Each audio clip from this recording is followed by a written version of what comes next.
disisakan. Setelah saya amati dari beberapa pohon, saya sangat penasaran, Mas.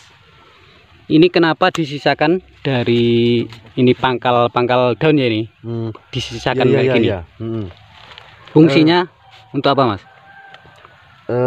Kalau saya pribadi ada beberapa penjelasan yang mungkin saya alami ya. Yang pertama, kenapa batang daun ini saya sisakan 2 sampai 3 cm untuk dipotongnya. Yaitu kalau dalam bahasa saya ini tuh tempat memasak. Jadi penyerapan pupuk dari tanah ataupun dari daun, itu masaknya di pangkal batang ini. Jadi banyak beberapa orang yang dihabiskan, ada yang enggak ada, tapi untuk saya pribadi memang saya sangat condong saya sisakan 2 sampai 3 cm. Dikarenakan tempat memasaknya ini di batang daun ini lalu menyebar ke seluruh bagian tanaman. Jadi kalau ini dihabiskan nanti di mana masaknya? Itu kalau menurut saya seperti itu. Untuk itu versi saya saja. Mungkin dari teman-teman yang lain mungkin ada alasan-alasan tersendiri untuk menjelaskan yang dipotong mepet ataupun disisakan. Iya. Jadi intinya untuk versi saya sisakan ini untuk memasak unsur makro mikro yang nantinya akan disebarkan ke seluruh bagian tanaman, adapun itu buah, batang maupun daun, seperti itu. Wes. Ini, Mas, di buah ya, untuk apa ini namanya? Tandan buah kok banyak yang patah. Ini kemungkinan kurang apa, Mas, ya ini? Oh ya, betul. Ini perlu saya terangkan juga untuk teman-teman yang mungkin pemula. Saya pun juga pemula. Intinya sama-sama pemula, tetapi saling belajar ya. Saya bisa menyimpulkan sendiri. Sebenarnya tandan ini sudah ukuran dari umpama buahnya 8 sampai 9 atau bahkan sudah 12. Ini sebenarnya sudah ukuran. Tetapi kenapa kok bisa ini pepes? Kalau bahasa Jawanya pepes. Bukan kok patah, Mas, ini pepes ini. Pepes ya. Kalau saya teliti dari kemarin memang saya pemupukannya dari spray maupun dari kocor itu memang sedikit menggunakan fosfat. Mungkin bisa disimpulkan bahwasannya dari segi pupuk fosfatnya itu memang kurang. Nah, mungkin seperti itu yang saya bisa jelaskan untuk kenapa kok bisa pepes ini. Iya. Ini, Mas, kalau boleh saya tahu, yang ini kan istilahnya pepes ya. Kalau yang ini ndak maksudnya ndak mengurangi untuk nutrisi buahnya ini ya. Bedanya ini sama ini sebenarnya ada pengaruh ya, pengaruh. Mungkin tidak terlihat secara jelas, tetapi seperti darah ini memang tidak mengalir secara lancar. Tetap ada perbedaan dari yang tidak pepes dan yang pepes. Pasti ada perbedaan. Tapi yang jelas masih bisa berbuah dengan baik walaupun nggak maksimal, kan berbeda ini. Ini kalau manusia itu seperti aliran darahnya tidak lancar. Ini kan nggak putus ya? Cuma nggak putus, cuma pepes. Tapi yang jelas ini nanti yang lebih maksimal ini, yang nggak pepes seperti itu. Ini yang kemarin 2 minggu yang kemarin ya, Mas. Ini sudah pernah dilakukan pemupukan lagi atau belum? Atau masih yang kemarin itu? Terakhir yang masih kemarin ini ya. Yang terakhir untuk pupuk kocornya masih pupuk yang terakhir. Pakai KCL-nya 1,5 kilo kalau nggak lupa ya yang kemarin.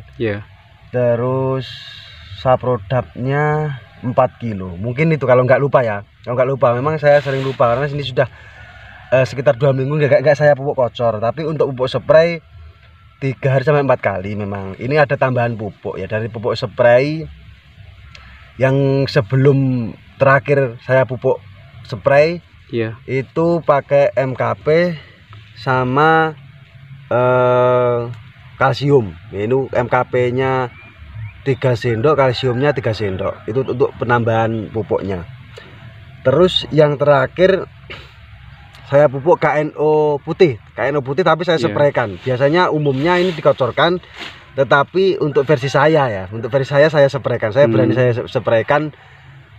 Saya mix dengan kalsium. Ya mungkin ada beberapa orang yang dianggap salah, tetapi untuk di tanaman saya nggak ada kendala apa-apa. Antara percampuran KNO putih dengan kalsium itu ada beberapa orang yang mungkin nggak pas atau mungkin nggak bisa dicampur lah kalsium sama kalsium. Tetapi di tanaman saya ini nggak ada efek sampingnya sama sekali gitu ya, biasa-biasa saja. Mungkin kalau yang lebih teliti mungkin ada perbedaan, tapi ini alhamdulillah tidak ada perbedaan antara kalsium dan KNO 3 putih, yaitu kandungan nitrogen dan kalium plus dicampur dengan kalsium seperti itu. Lalu ngerangkum. Selain pupuk mungkin ada penambahan mikroba ataupun sejenis yang lain Mas ini? Dari segi pemupukan ada tambahan sedikit, yaitu pengganti E4 seperti E4 tapi berbeda, itu saja ya. Yang kemarin pernah saya singgung sedikit, yaitu tentang mikroba. Ya. Pengganti E4. Jadi pupuk saya cairkan, semisal pupuk yang kemarin saya pakai Saprodap 4 kilo dan KCL-nya 1,5 kilo. Itu saya cairkan dulu dengan air 200 liter. Iya. Terus saya tambahkan mikroba sekitar 100 mili atau saya karena nggak ada takaran pasti ya. Ya mungkin kurang lebih saja sekitar 50 sampai 100 mili per 200 liter. Iya. Terus saya kalau biasa saya emplepkan. Saya emplepkan atau saya tutup dengan plastik, saya ikat karet. Itu selama 3 hari. Kalau dari segi ppm-nya itu memang meningkat. Jadi semisal untuk hari ini 1500 ppm. Jadi saya emplepkan atau apa bahasanya ya? Bahasanya itu fermentasi dadakan lah. Fermentasi dadakan itu selama 3 hari. Yang kemarin ini saya cekkan ppm-nya itu bisa lebih tinggi. Kalau memang dari kecil, maksudnya dari ppm yang rendah, semisal ppm 600. 600 itu kalau dibiarkan 3 sampai 4 hari itu bisa meningkat hingga 1000. Jadi fungsi dari perendaman selama 3 hari itu meningkatkan dari segi ppm. Terus demikian tadi apa yang disampaikan oleh petani tomat ya. Semoga dengan adanya video ini sahabat tani semuanya bisa lebih mengerti tentang tanaman tomat ya.